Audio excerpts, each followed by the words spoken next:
Hello, everybody, Ravens fans and sports fans. So it says we are live. So welcome to Ravery Sports this week.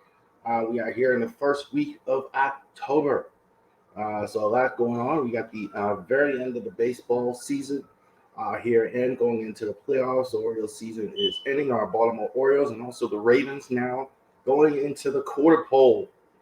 I had a game last week going into now the mid-season form of games. So thank you all for joining us here as well today. So definitely check us out on all of our platforms. We're here, everything. If you want to check out anything Ravery Sports, it's on our Facebook page. Go and put Ravery Sports, Ravori Sports, at Ravery Sports on Facebook. So all the information that we have for our businesses on there. Also to our YouTube page as well, where you can check out all of our videos. Twitter is very cool. Ravery Sports Twitter page. With that, you can go ahead and put in our information. Okay, so you could rather check out our information. So you could check out a lot of our information on our Twitter page. Like Ravens press conferences, things like that, John Harbaugh, Edgar reports, things like that, information's on the Orioles. Good stuff on there. And our shorts definitely on our TikTok page, our most viewed page. So thank you for that. And along with our Instagram as well. Right. So thank you very much. It definitely checks out. One other thing, Genesis Notary Services. That is my notary business as well. So if anybody is out there looking for general notary services, we will come to you and do those documents for you with Genesis Notary Services. So if you live in the Shenandoah Valley area, we definitely could go ahead and check you out. Yeah, it might help you too if you like live a little further in Northern Virginia, West Virginia, something like that. We'll be happy to go ahead and do it. Come out. That hours are on our Facebook page as well. Genesis Notary Services at Facebook. All right, awesome. All right, so let's get to the business at hand here this week. So we had a Ravens game,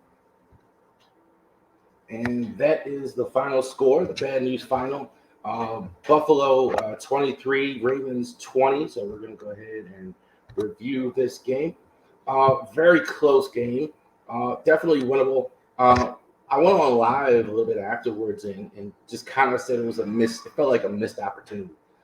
Buffalo, I don't think played particularly well in this game. That's a really good team, and I think maybe weather factored in, but they didn't play particularly well. I thought the Ravens weren't on top form either. I thought the offense probably had their worst day. Defense had their best day. Pretty good quarterback. I mean, he had 23 points, and he pretty much didn't do much at all in the first half. But again, in the second half, they gave up some points. They scored more, and they wound up losing the game 23-20. Kind of recap the offense. That was Lamar's day. 20 for 29, 144 passing. He did have the one TD, 2 picks. One of those picks was outstanding play by Jordan Poyer. Really, Duvernay was wide open. Lamar was a touch late, and that was all he needed. Poyer ran all the way from the other side of the end zone in there to go ahead and get the second pick, and that really cost them late in the game because they didn't get the points, and it cost them definitely in the final score. You can't have Lamar be Superman every week. So that was a really good defense. I'm not worried about Lamar. Not his best day, but, Lamar can't bail you out every week. Good day on the ground. Again, 11 attempts, 73 yards. I don't think it's out of the realm of possibility he wins the rushing title of the state of the rushing in the NFL. I don't think that's impossible at all. Duvernay had their best receiving day, 4 receptions, 51. We really don't know Bateman's status, so he's going to be even bigger. It'll really be interesting to see how that goes when he starts drawing double teams. He's doing better than I thought he would. Outstanding punt returner, this guy. Every week it seems like kick punts, he's making an impact in the receiving game. He's making tough catches. I still don't love his route running, but he's really making these tough catches, like making up for over-the-shoulder tough catch. So he's definitely their best receiver right now, especially if Bateman may miss some time. J.K. Dobbins, I thought he should have been used more. 13 attempts, 41 yards, one touchdown, rushing, 22 yards receiving, 1 TD receiving. I thought he was underutilized in this one. I think some of it was because Justice Hill, they kind of rotate them back and forth. I think, again, Justice Hill had an injury in this one. So we definitely don't know his status. Justice Hill just kind of just pulled up lane on the run, kind of finishing on one leg there. So we don't know his status for the next game or two either. But so definitely we're going to see what I've been asking for, more JK. He seemed underutilized in this one, but it's reason to be encouraged on what I'm seeing JK. He definitely looks pretty good running the ball, receiving. I think it's reason to be encouraged with him. And Gus Edwards might be coming back as well. So that's more good news for the Ravens. How about this guy showing up finally? Odafe 6 tackles, 1 sack. I thought he was harassing Josh Allen a lot. I think he'd had 2 or 3 against somebody else. I mean, I saw him a couple times away where Allen's being so elusive got away from him. But I saw pressure, though, in this one really for the first time consistently, where he was really pressuring the quarterback, where he was really doing that. So I thought I was very impressed with Odafe in this one. We need more of that in this one. The sack wasn't really a great sack. It kind of fell down. But the pressure, at least do that. I also thought Pierre-Paul on the other side helped him. He was getting a lot of attention for a guy who's older and hasn't played. It looked like he was getting more attention than Justin Houston gets. So they showed him a lot of respect. And I think that helped him. And Patrick Queen as well in this one, 5 tackles. A lot of not good stuff I'm seeing online about Queen and reading about Queen. I thought he was better in this game. I thought when he's going forward, he's fine. If he was playing in the 60s and 70s, he'd be fantastic. Where linebackers, where all they did was move forward at his position, get the rush lanes. I think he's fine doing that. I think when he has to do coverage and more instinctive stuff, he's not as good. But I thought he wasn't too bad in this one. I thought 5 tackles on him. They can look like this. The defense is going to improve throughout the whole season. I thought also, too, overall, it was probably their best defensive effort. The opposition, Josh Allen. What did he do today? I thought he was really off in the first half. The weather was a factor, and he had drops. But I thought he to me, looked off. Throwing the football, a lot of bad throws. He got it together, but he didn't have a great day. 19-36, 213 yards, 1 touchdown, 1 pick. Also, too, he had 11 attempts, 70 yards, and 1 TD. I think he kind of had to go to the rushing game, kind of like Lamar on our side. Kind of because the passing and the elements and things like that, it wasn't his day. He is so tough to bring down. I was just saying, Owe would have had 2 or 3 sacks against somebody else, but he couldn't bring him down a couple times. And Josh Allen is tough to bring down. But I don't think this was his best outing. I thought the Ravens did a good job against him overall. I did. I was really worried about because the way the defenses look. Thought it was that. That's a pedestrian day for Diggs. I was just praising Duvernay for having a similar day, but that's a pedestrian day for Stephon Diggs. It was outstanding. 4 receptions, 62 yards. I thought they did a good job on him. There are other receivers really didn't show up at all. I thought in this one to help him out. There were a lot of drops. Dawson Knox, the tight end. I thought he made some drops. His receivers didn't help him out. So that's not a great day for him. I mean, for a star. I feel always like whenever I watch Buffalo that he's underutilized, Devin Singletary. 11 attempts, 49 yards, over 4 yards of carry. And it seems like it's kind of a similar pattern with them. They kind of forget the run. This happens a lot in today's football world. Like, the guy will have a good start running the ball, and then they kind of just throw it all the time. Like, it's kind of whenever I see him, that's kind of what I think. Like they kind of get away from the run. They kind of almost forget about him. They won the game on defense. These guys were all over the field. Matt Milano, Tremaine Evans, it really seeing these guys, seeing what we've been missing here in Baltimore with the waiting on Patrick Queen and Josh Bynes, etc. These guys were all over the field. Matt Milano, Tremaine Evans, all over the field. Tremaine Evans, I had to look at that graph sometime. I saw his number all over the field. Matt Milano was all over the field.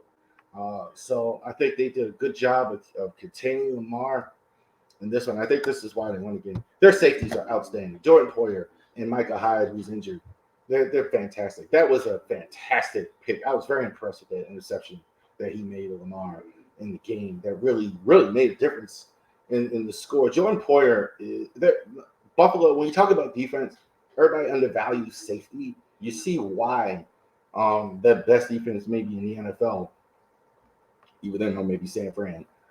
You see why they have good safeties. They have good inside guys. And this is why Jordan Poyer, fantastic in this game. That's probably why, one of the reasons why they won the game. So it was a close game. I thought the Ravens get up a good fight. 5 losses in a row at home. I wasn't aware of that until I watched it. I was like, that's unbelievable. One other thing, and I definitely want to touch on that. Going forward on 4th down, it's becoming predictable. I've heard a lot of fans this week and a lot of social media, well, they shouldn't have. I think that's kind of disingenuous on a fan. Like, people want to go for it on 4th down. You play Madden, there are certain guys who never have a punter on their roster or fans in the stadium always claim. I'm fine with going for it on 4th down. I'm fine with being aggressive, hardball on the pressure, defended, double down on the decision, even though it didn't work. I think you can get redundant, though. Be discretionary, because I think teams now see it coming, and it's why you fail. Last year there was several games. Maybe one Sunday you kick the field goal. Maybe one Sunday you do it. Maybe on Sunday. I'm not going to beat them up too bad, but it is the point where it's you're not fooling anybody, and that's the thing, and that's part of what the 4th down has to have. Sometimes you have to have something that they're not expecting. 4th and run. If you run Lamar up the gut, everybody's expecting it. And I think that's kind of what's happening to him on these 4th downs. So there you go with that one. So we're going to go to the preview of this game here. Okay. Here we go. 2-2 this week. The Sunday night game. The superstar announced team, I guess you could call it that. Mike Tirico and Chris Collinsworth will be at the bank covering the 2 best teams in the North. The Cincinnati Bengals and the Ravens. Huge opportunity, even more than last week, I think. This one here. Have to handle business at home against Cincinnati if they're going to go into the North. Cincinnati is really good. Joe Burrow is fantastic. Slow start for him. Looks like he's gotten it together. When he's not getting hit, he's great. So you got to get pressure on him. This is what he's done so far. Most of that the last 2 games. 8 TDs to 4 picks. 1,099 yards. Almost 1,100 yards passing from Joe Burrow. Underrated in Cincinnati. I'm shocked national media isn't more on these outstanding Cincinnati receivers. I think they're sensational. Jamar Chase, you got the graphic there, 25 receptions, 293 yards, 2 TDs rather, touchdowns. Also to Tyler Boyd, fantastic third receiver, best third receiver in the league. T. Higgins is the number 1 receiver, I think, on a lot of teams. And I think Chase is the best receiver in the league on any team. I mean, he's right there with Devontae Adams or Justin Jefferson. Make a case for those, but this is fantastic.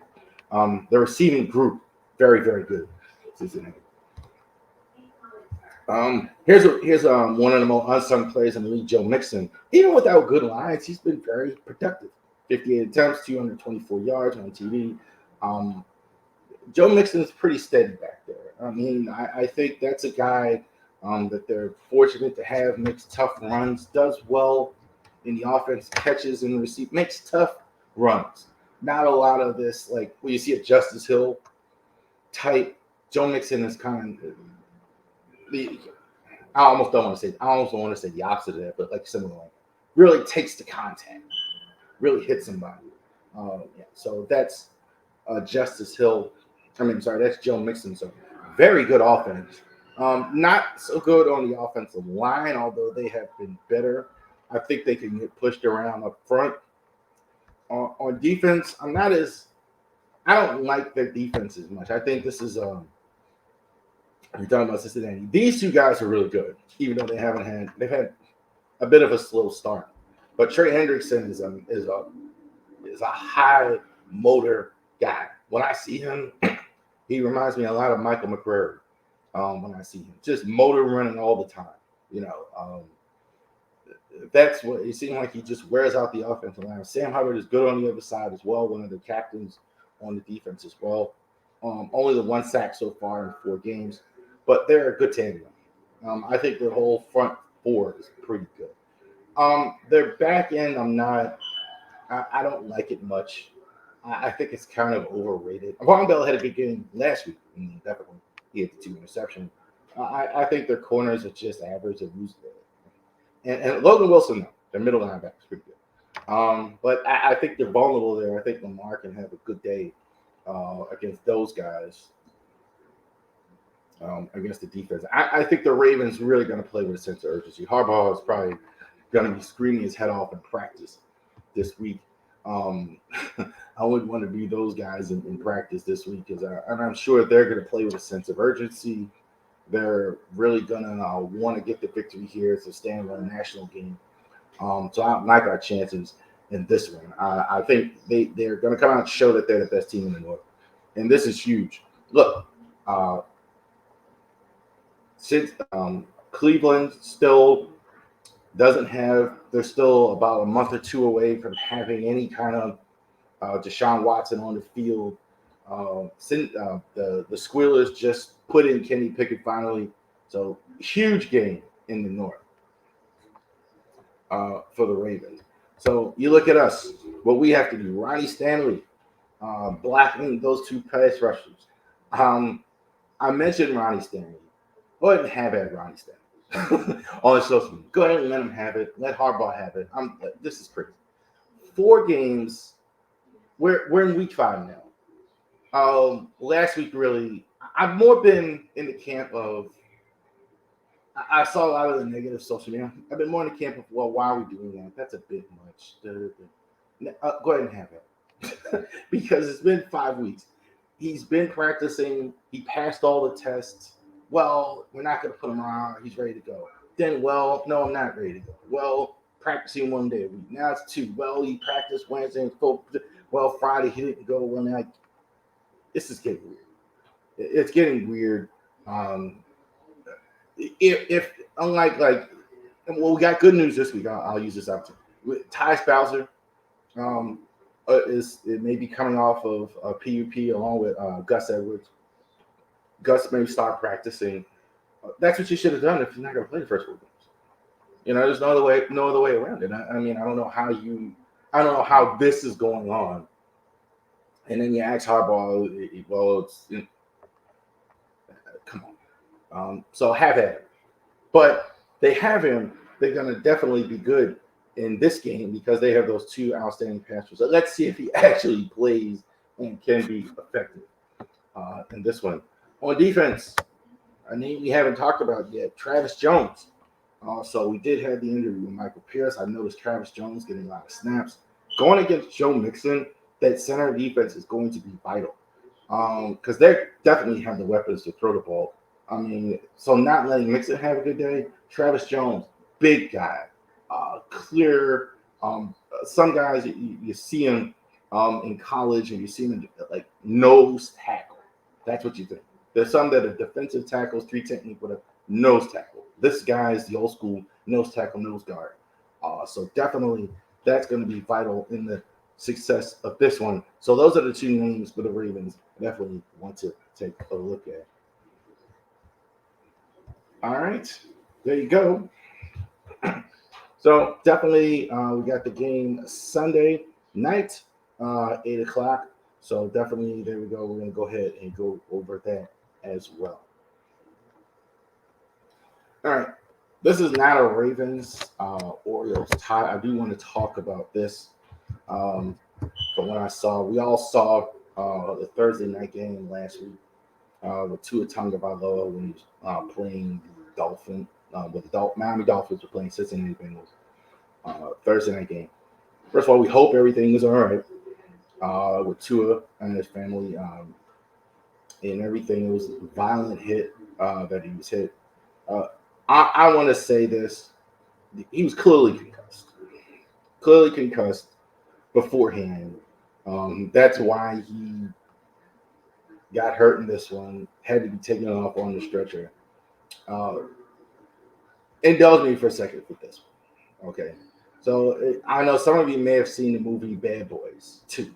Well, some people have their thoughts on that, whatever. We saw the movie Bad Boys 2. Martin Lawrence is in it, and Will is in it. And there was a cast, they're working as police officers again. They're in their 50s. And they're working with these younger police officers. I think the boss lady there, the one that played the supervisor, she was a little bit younger. Maybe she's late 30, 40-ish, whatever. And their other guys in the unit, they're basically in their 20-somethings, if I could guess. And there's a part in the movie where Martin and Will are there, and they're going to meet, trying to take down a suspect that they're looking at. And they're there in this van, and they have drones, and they have all this other stuff.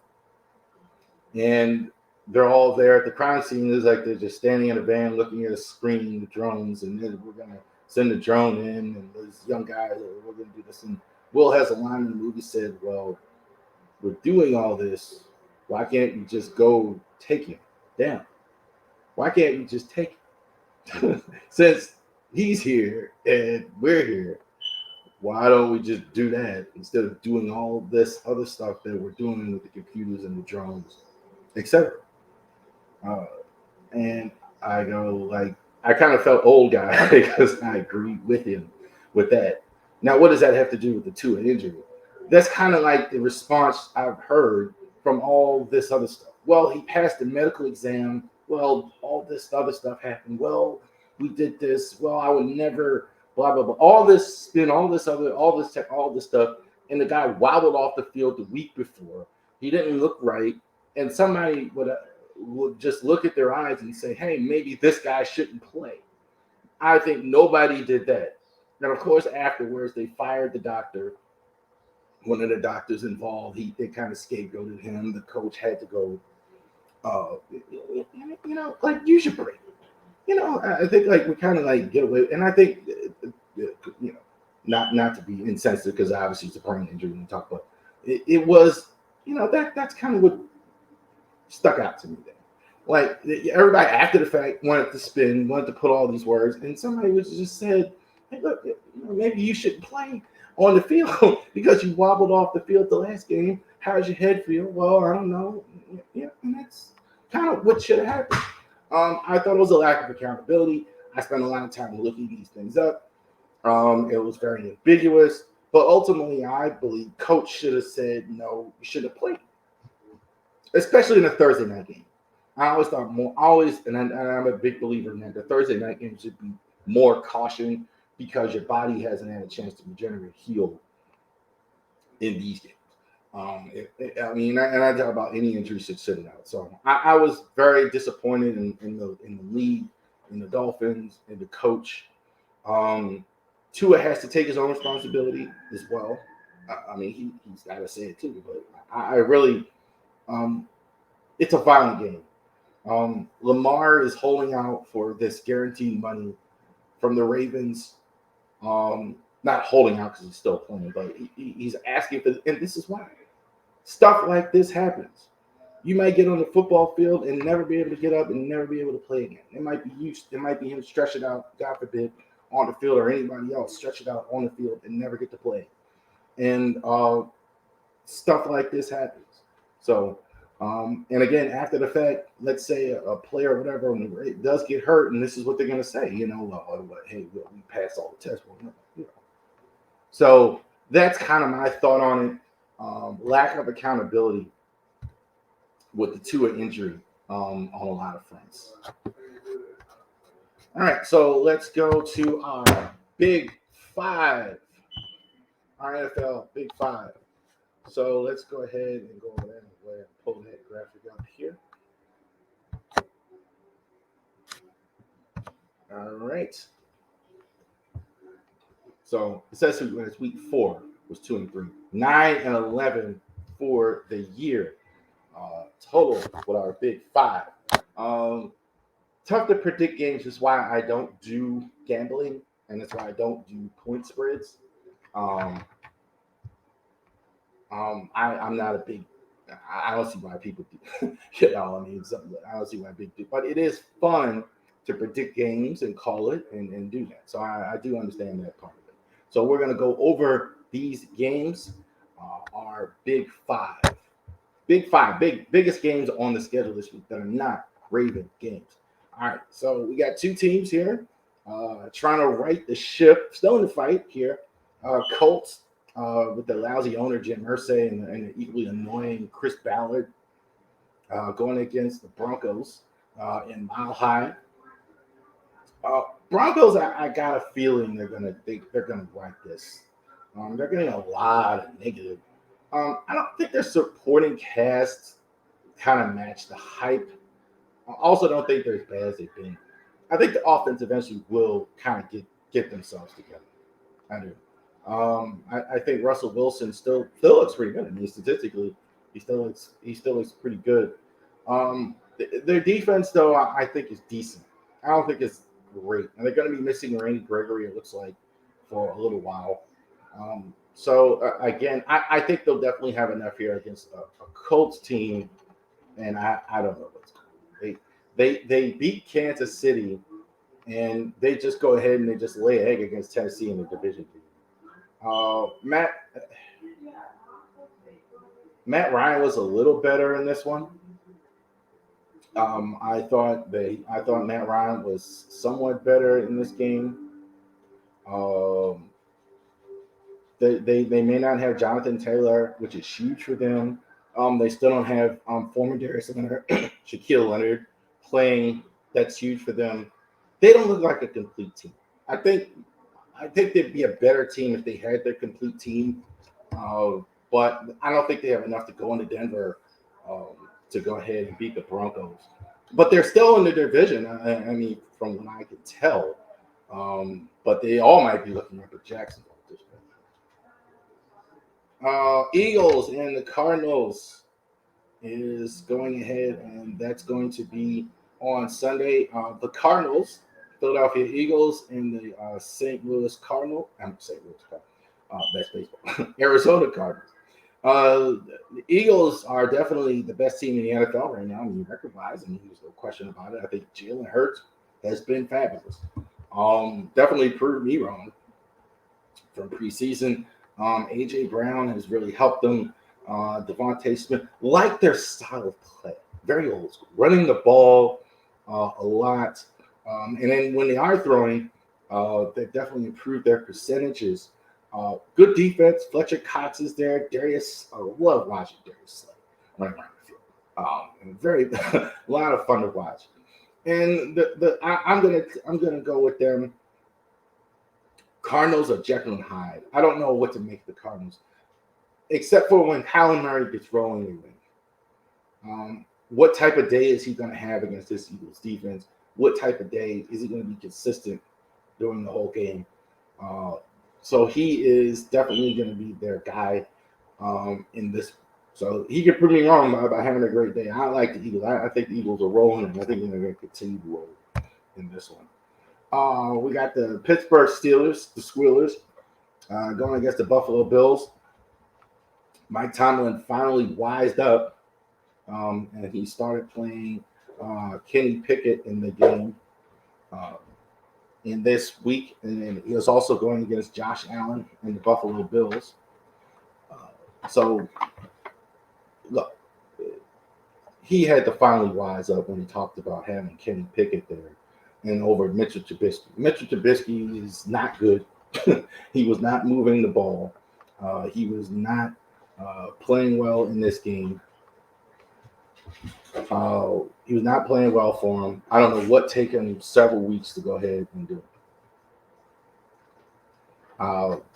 Josh Allen, I think, is the best quarterback in the league, possibly right up there with Patrick Mahomes. Patrick Mahomes and Josh Allen are at the top of the food chain in terms of being a good tandem as far as at the top of the league as far as quarterbacks. The Steelers, I will say this, still have good defense. Teams are not scoring a lot of points on them, even without J.J. Watt. So it's not like they're giving up 35 and 40 points a game. And that's why Tomlin made the change. Hey, if I can get some points, got players on offense. Hey, Najee Harris, Pat Freiermuth is been good for them. Their group of receivers is pretty good. George Pickens looks like a rookie. Looks really good. Along with Chase Claypool, and they just extended Deontay Johnson. So I could say this: Tomlin isn't giving up. I don't think they're going to win this game against the Buffalo team. I think the Bills defense, I think, is the best in the NFL along with the quarterback. I think this is the way it's going to go. This will be closer than everybody thinks. They will be inspired to go ahead and play hard against Pittsburgh. They'll be inspired to play hard against Buffalo, the Steelers, rather. All right, so here we go. My dad's favorite team, the Las Vegas Raiders, against the Chefs. The old commercial, Chefs. I paid wrong. That's great. Who are the Chefs? Going against each other, two old AFL teams, put in Chris Burton terms. There, the Raiders are 1-3. I think they're better than the record. They won last week. They've had some tough games. They had a tough schedule. I really think they could turn it around. I thought beginning I said this would be the best third place team in the league, and I think that's right. How good their record is going to be with that, I don't know. But I think they've been all right on offense and on defense. I mean, they've kind of not quite as good, but they're kind of coming around. They have a shot to win this game. I'm going to take KC at home. KC is the most dominant team in the NFL still when they're rolling. That was very impressive against Tampa Bay. Tampa Bay, that was a good defense. Hadn't given up much points all year. They had 41. They could still do it. When Kansas City dominant, it looks the best. They look like the Niners in their prime. They look like the Patriots. I'm more making the San Francisco come. The Patriots as well, but they were dominant as well. But like you're not going to stay in the building with them when they're really rolling, and they've been rolling. Chris Jones has been really good for them. Chris Jones has been really good for the Kansas City defense. All right. This is interesting all of a sudden. So the Cowboys,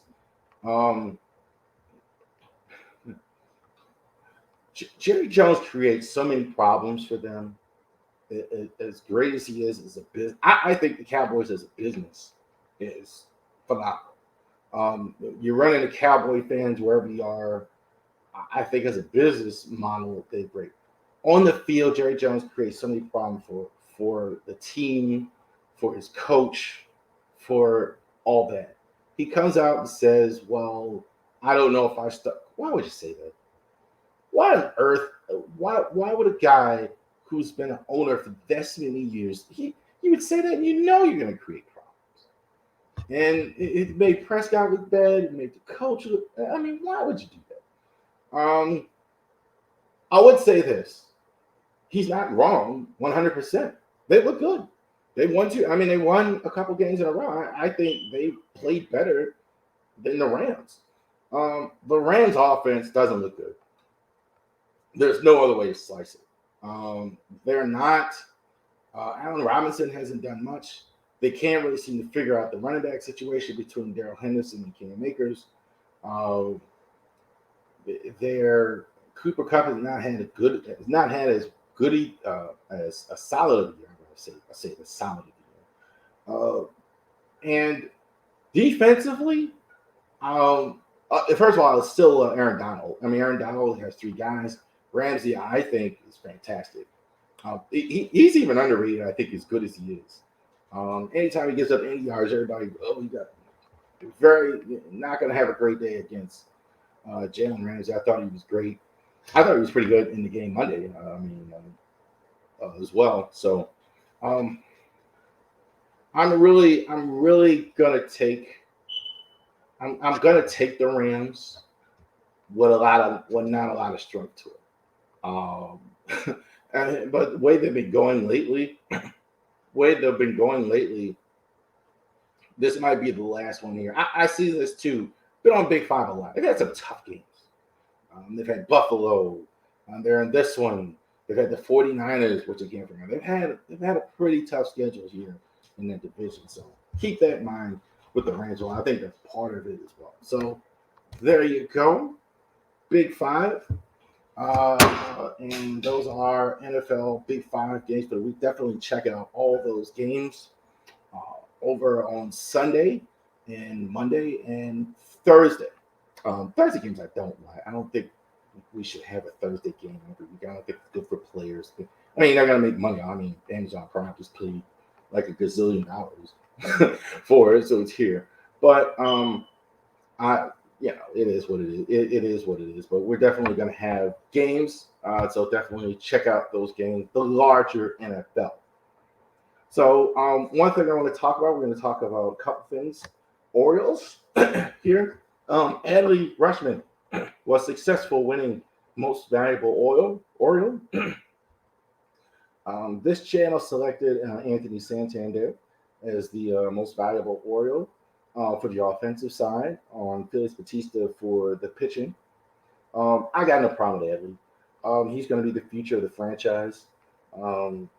He is clearly the best player, I think, going forward. I don't think he was the best this season, but I think he was the best going forward. And mainly because he didn't play the whole season. I've got no problem with that. Clearly, they see him as their leader too. That's obvious. Everybody in the franchise, they see him as their leader. They see him as their friend, and they should. So third Oriole to win Most Valuable Oriole. So congratulations from Ravens Sports to Adley Rutschman. He is the Most Valuable Oriole. So best Oriole for the season. All right. So more Orioles here. Now that we're at the end, I'm recording this on is the final day of the MLB season here. So we got the Orioles here. The record Brandon Hyde went ahead and turned this whole thing around. There's no question about it. So the Orioles absolutely turned this whole thing around this year. They did not lose 100 games. Brandon Hyde inherited, in my opinion, an awful team. The Orioles are just, there's no other way to slice it when you lose 100 games. So as of looking at it, just as of right now, they've won 83 games, winning season. A lot of pressure on him too this year. Hey, we can't lose 100 games this year. And they didn't give him a whole lot more than when he had. The young guys came up. Finally, we just talked about Adley, Gunnar Henderson, Mountcastle got another Gunnar Henderson, another top prospect, Ryan Mountcastle. A lot of their vets were still here. You can call them vets now. Cedric Mullins, Austin Hayes.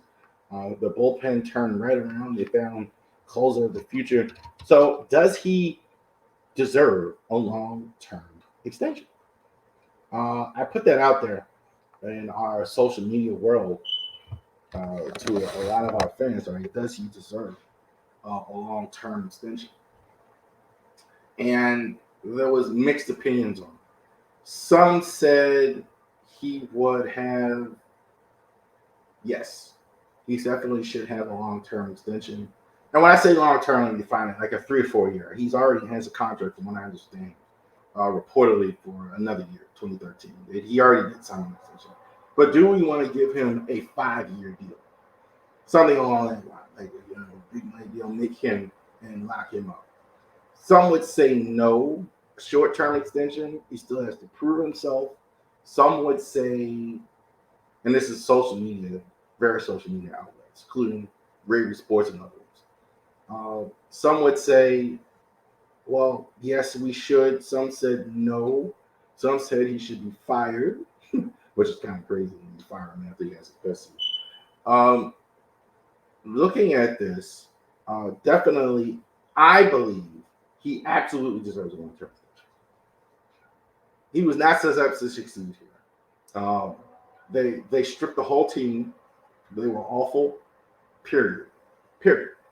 I mean, there was no even prospects, no even hint of prospects when he did. So they basically sent him out there with Trey Mancini and Warm Jello and have at it.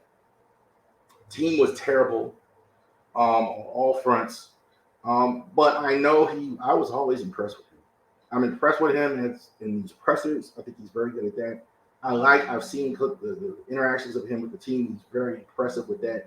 They respect him. He commands respect. He's a good leader of men. And he turned the team on. I mean, still, the starting pitching not great. A lot of things not great. He's been able to go ahead and come in here and have a winning season in the AL East. Other thing with Trey Mancini, we're going to go over the playoffs here in a second. Age of a lot of these managers compared to NFL is a big difference. You look at a lot of these MLB managers, a lot of them are in their 60s and 70s. I mean, Tony La Russa just stepped down. He's at 78. To have a guy, Brandon Hyde's age, and lock him up for years, it would say a lot to the fans. It would say a lot to the league. It would say a lot to free agents that want to come here, young players, to have some stability at the manager position. I absolutely think he's a long-term extension. It is baseball, so I mean, we'll work out how it will work, etc. You never know, but I think definitely he's deserving of a long-term extension. So I would give him one. You let me know what you feel if you're watching this video in the comments or on social media. Let me know what you think of that. But I absolutely think Brandon Hyde deserves a long-term extension with the Orioles. All right, and we're going to go to this now. Playoff predictions for the MLB. Get football off of it. So definitely playoffs are going to start. We're going to go over a couple of things here.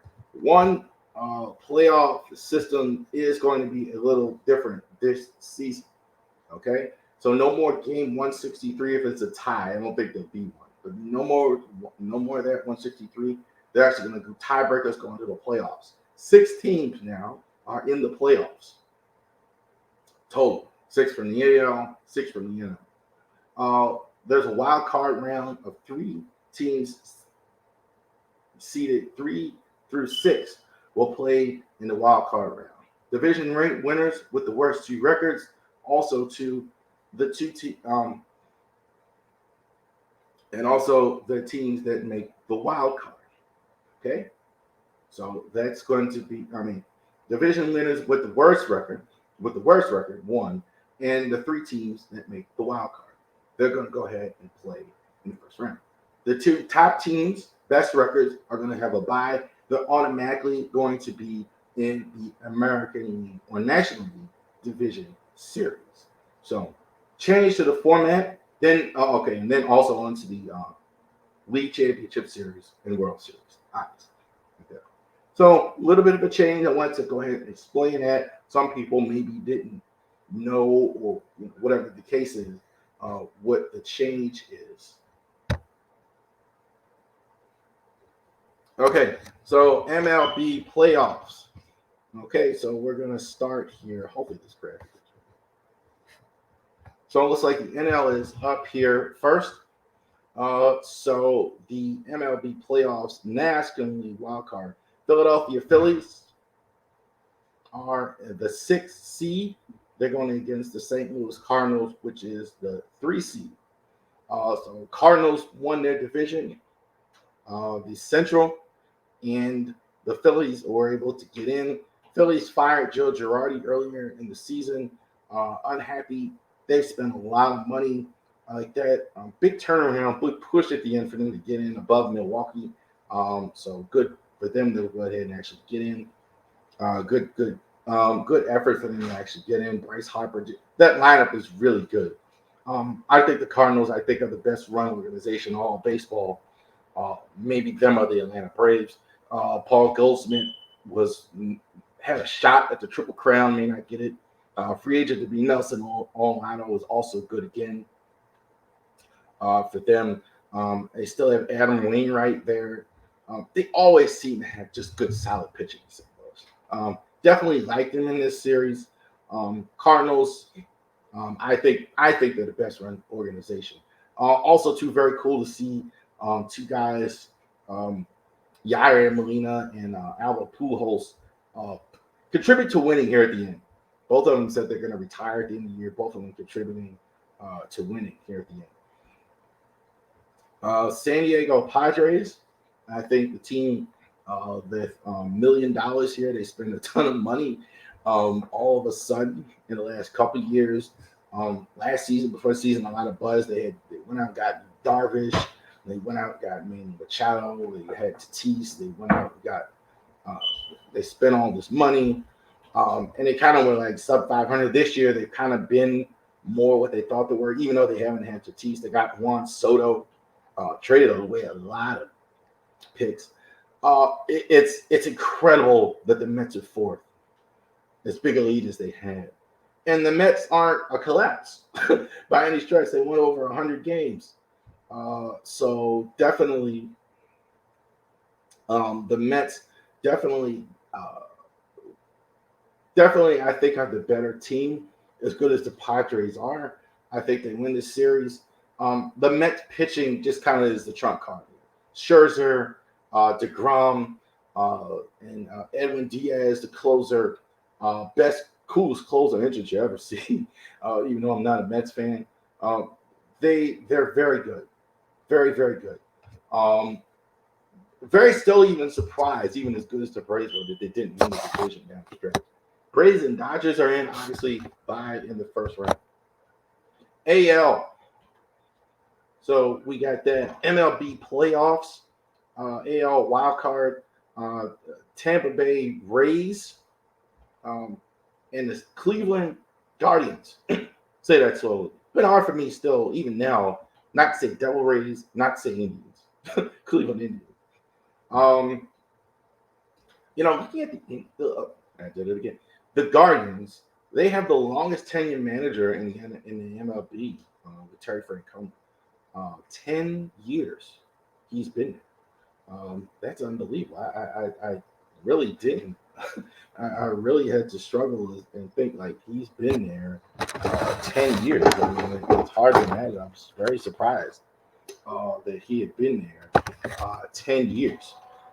Rays are they're inexplicable every year to the point where it's inexplicable. No money, nobody goes. They find a way to get into the playoffs. They find a way in this tough division to have a winning record. They find a way to have solid starting pitching across the board.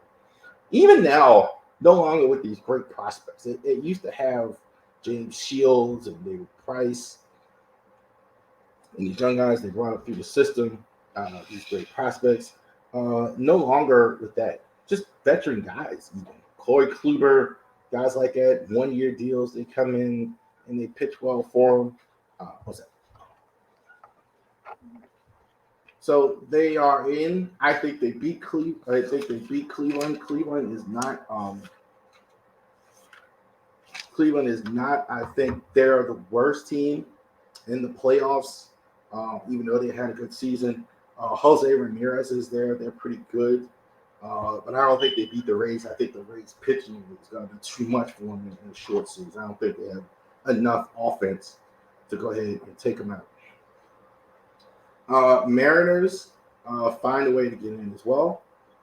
Cincinnati Seattle Mariners actually found a way to get in. Blue Jays, they're going to go ahead and play.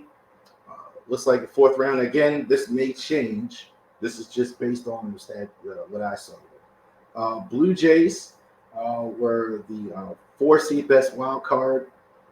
That's what they were in. Blue Jays were pretty good this season. They spent a lot of money. Mariners,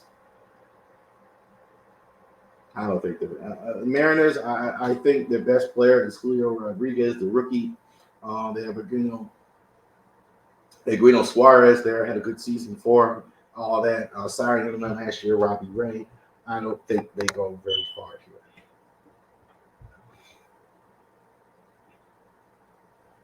So we got Blue Jays and Astros here, and the Seattle Mariners and New York Yankees. Yankees, I think I almost don't want to call a team that won as many games as they did a paper tiger. I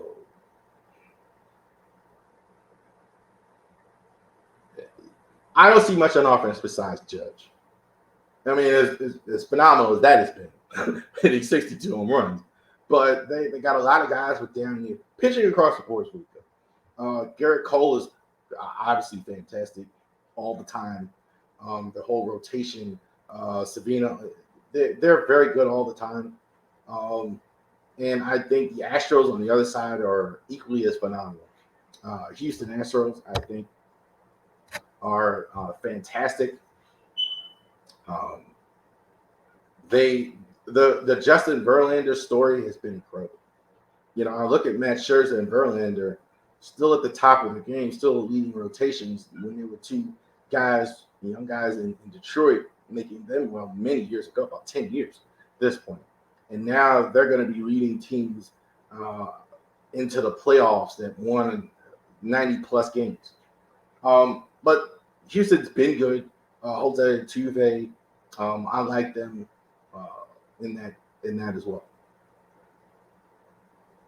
Braves going against the Cardinals. In this one, I think these are the two best run franchises, I think, in all of baseball. Braves got rid of Freddie Freeman last year. They went ahead and got Matt Olson. I thought Freeman kind of messed himself up, in my opinion, because you look at what they offered him. You look at what he got with the Dodgers, and you look at what Matt Olson got. You know, it was a similar deal. So, they're about the same age. I thought the Braves running out at the end is fantastic. The Braves, their pitching as usual is very good.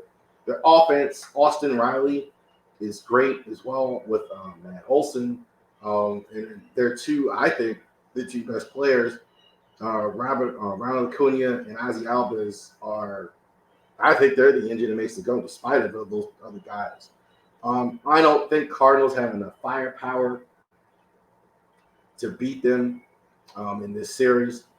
Mets and Dodgers as well. As good as the Mets have been, I think the Dodgers are a whole nother level. How do you have a David Price not even sniff the rotation because your rotation is so good? $40 million for the bullpen. Clayton Kershaw, more banged up. That whole group that they have, pitching is outstanding. Mookie Betts might be the best player in the league, period, far and away. I thought that also, too, not a lot of drama with the 1-2 seeds. I will be shocked if it's not them in the ALCS and NLCS. So the Yankees against the Astros. I do like the Astros. I think they have a more complete team. I think they've been there. I think the Yankees, as good as they've been this year, I really think on offense they're carried by a phenomenal season by Judge. Stanton has not been as good. Aaron Hicks kind of benched. LeMahieu is okay. DJ LeMahieu, rather, is okay. I think that gets exposed against a good pitching in a 7-game series. And in the National League, I definitely believe the Dodgers will go ahead and win the National League. They are by far and away the best team in the National League in all of baseball. They cruise to 100 games, definitely. So definitely, I believe they're the best team in all of baseball. They should win the World Series against Houston. I think the Houston Astros should go ahead and get. They'll put up a fight. I don't think they have enough here. The pitching is just way too good. That matters so much. Postseason games, scores aren't 10-9, 8-7. Games are 2-1. That matters in the postseason. There you go. All right. So again, that graphic was up also to because it's evolving during the season. So that's if it has changed, but those are the predictions at the time with the graphic was put. So keep that in mind. Okay. So thank you very much for joining us here at Raver Sports today.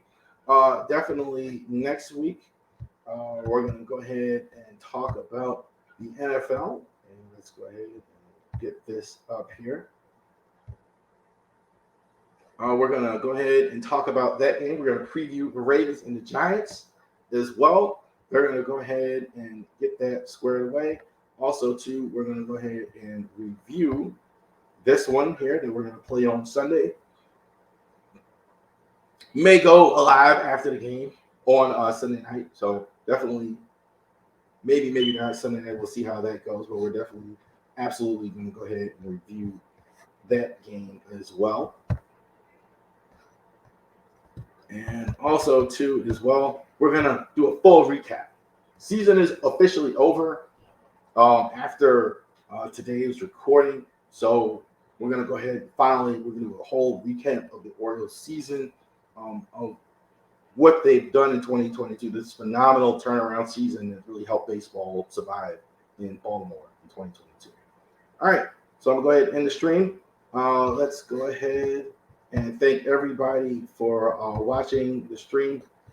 Definitely check us out on all of our social media platforms. All right, thank you very much for watching. Y'all have a great rest of the week.